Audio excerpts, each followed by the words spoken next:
Inspire, connect. Resource. Growing healthy churches. Is in relationship for God's mission.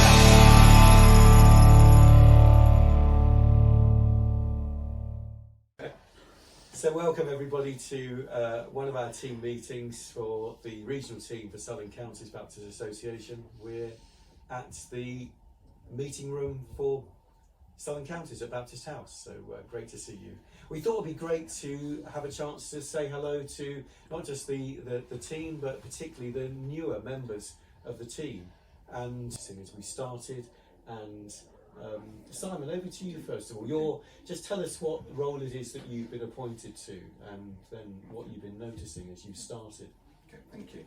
So I've been appointed to half my time as a general RM, supporting the churches around Southampton and Portsmouth and up around Windsor and Slough, and then the other half is operations lead, so looking at some of the more reporting to trustees, that sort of thing, but also looking at how we work together as an association, how we develop relationships between churches and ministers, particularly looking at what the strategic review talked about in terms of Local Plus, so looking to develop that and move that forward in the coming months and years. And Simon, you're trying to do your role from afar at the moment. Where are you living now, and where will you be living when you finally move into the Southern Counties area? So at the moment I'm in a little village called Bratton on the edge of Salisbury Plain, not far from Trowbridge and Westbury, and looking to move hopefully now next month to Chandler's Ford. So that will make life easier and slightly less mileage. Jim, it was a bit easier for you, wasn't it? Because you're already in the association, although the very nether regions. Yeah, the end of my street is Seaver, so I'm as far at the edge of Southern Counties as you can possibly get in Emsworth, and so there, yeah. It's just as well we didn't know just how exactly near the edge you were. I didn't tell you, exactly. So, yeah. Jim, your role is particularly looking at mission development, which is really exciting because all churches are looking at mission development, aren't they? And wanting to see how God can use us to build his kingdom, and seeing where God's already at work in our communities and seeing how we can join in with what God's already doing. So I'm really looking forward to hearing the stories of what churches and pioneers and missional communities are already doing in our association, and seeing how we can support people, particularly working together in seeing God's kingdom come in a particular area, following on from what Simon said about Local Plus, with that mission focus. And Steve, you've already been in role for just over a year. What difference has it made to become permanent, even if you're half time with the association? Any difference at all? What's it feel like? Is it? I don't know. I noticed a difference. I don't know if I should have done. I didn't sort of have an extra glow, or I'm not sure if there was something. In some ways, I think I was delighted to be appointed, and there was a sense of God calling into that. So there's an affirmation of that. But relationships have already begun with the churches. So I'm not sure there was a massive difference for me. And we've been in a meeting this morning, and one of the things we started by doing is asking what we've been noticing. I wonder, it might be worth pondering what it is that you particularly noticed, particularly those that are brand new to the team, in the first couple of months of doing the role. Over to you, Jim.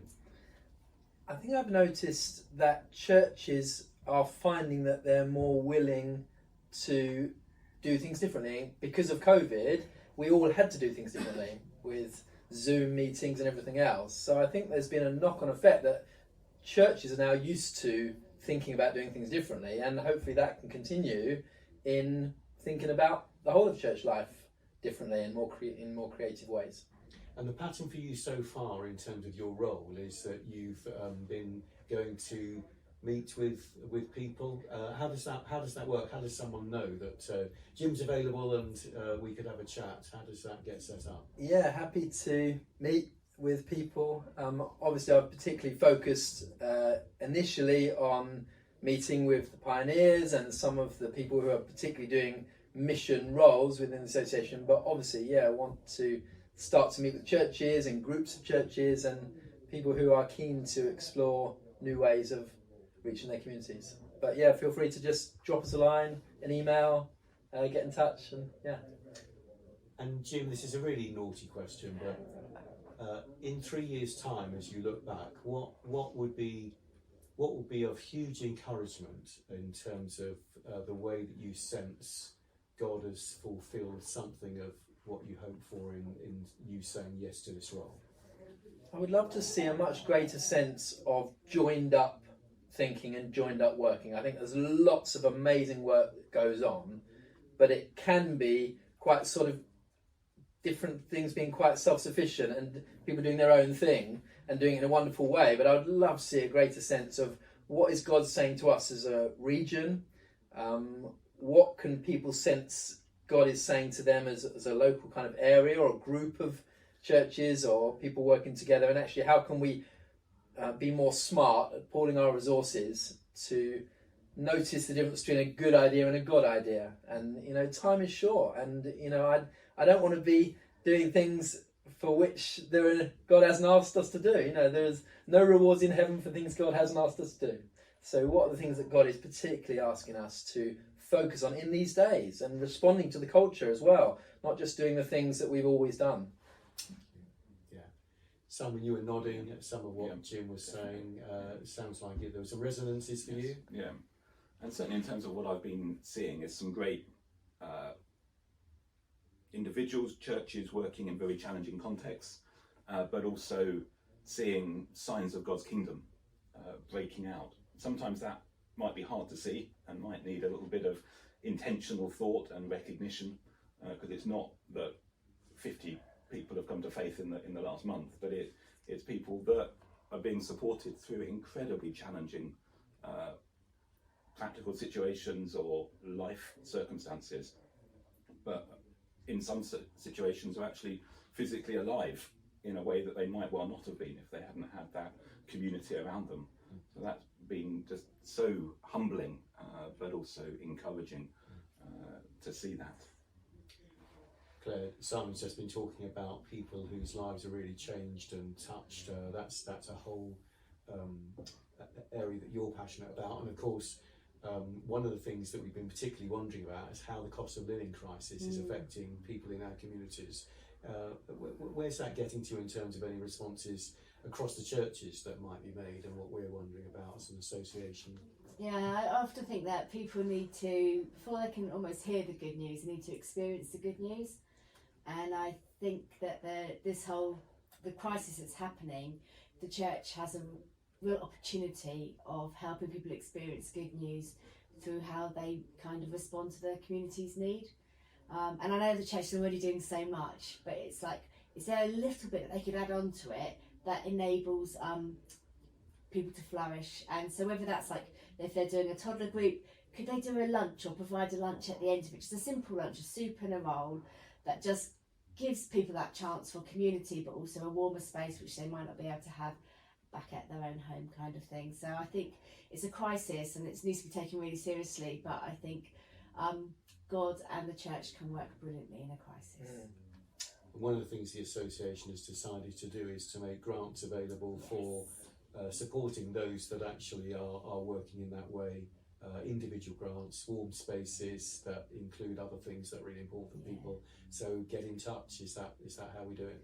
Yeah, so I think it's brilliant that the association is in a place where they really, really want to be as generous as they can be with our local churches, because we want to serve them as they serve their community. So yeah, get in touch if you think, oh, we'd be really interested to know what we might be able to do. Like, you might be able to have some ideas to help them with that kind of thing, and then we've got some finances which we can might help you be able to do that.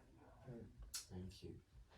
And Steve, I'm really intrigued about how and whether what you anticipated and look forward to do to make a difference when you started a year ago, whether actually you've sort of fine-tuned that in any way, or I hope not given up on it, but what is it for you that actually is so important, where you feel you're called to make a difference in this role? Yeah, I've probably become a bit more realistic about those goals. I set out to want to be not only reactive but proactive in terms of relationship with ministers and the churches. Time is very challenging to do this role, but I think there have been those opportunities to be proactive. There's been opportunities to be constructive. I know our logo is Inspire, Connect, Resource, and we want to inspire, we want to connect, we want to resource. So it's not just some of the work does involve some firefighting and just some very practical help we can give to churches, but those good conversations as well, and just sitting down with people and asking what's going well and praying with people and hearing the stories. So yes, it's lots that I'd hoped for has been part of the role, and I'm working hard to try and make sure that the priorities, well, my priorities are what I feel the Lord is prioritising for the role as well. And having to look after yourself as well, you've got a bit of leave coming up, and that's coming at Really looking forward an to important time. Yeah, I've got a couple of weeks off, and I'm going to have a break, and I think I'm ready to recharge a little bit. And contrary to popular belief, everybody, I'm not on permanent leave after the end of January. I am actually going to continue with some ministry, but it's the sort of ministry that I've always believed in as part of this role as well, which is seeing people become all they can be as leaders, as ministers, accompanying people in a distinctive way through supervision or spiritual accompaniment, reflecting on just how, with a group of people, how a church is going, where it might get to next. All those things continue to be important, and I will be working, by the way. I'm not stopping work. I'm just stepping down from this role. But picture language for me is that of almost CEO and holding an organisation in ways that someone needs to do, and putting that aside and actually going into more of a role of tending those that are involved in ministry, life, faith, church development and mission and so on. So I just wanted to quash that rumour about permanent leave and the life of Riley and all that's being said. This has been a chance to just say hello. Anything else that anyone else wants to say that's really important as we have this, we come to the end of this conversation, together. So anything else that we wanted to add? By the way, in case you're wondering where Amy is, she's the one behind the camera. So as usual, she's the one doing the most significant, the most important role. So grateful as ever, Amy, to you as well for what you do and doing right in this moment before sending out the deeply edited video that's going to come out from this. So we want to say to you, look forward to seeing many of you soon. Every blessing. We've got our Leaders Day and AGM on the 7th of November, to which you are hugely welcome. And before that, the induction of Jim and Simon and Steve on the 6th of November, and you are, of course, invited to that as well. But in the meantime, take care. God bless you. Love from us all.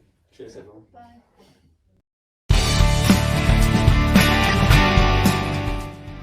Inspire, connect, Resource. Growing healthy churches. is in relationship for God's mission.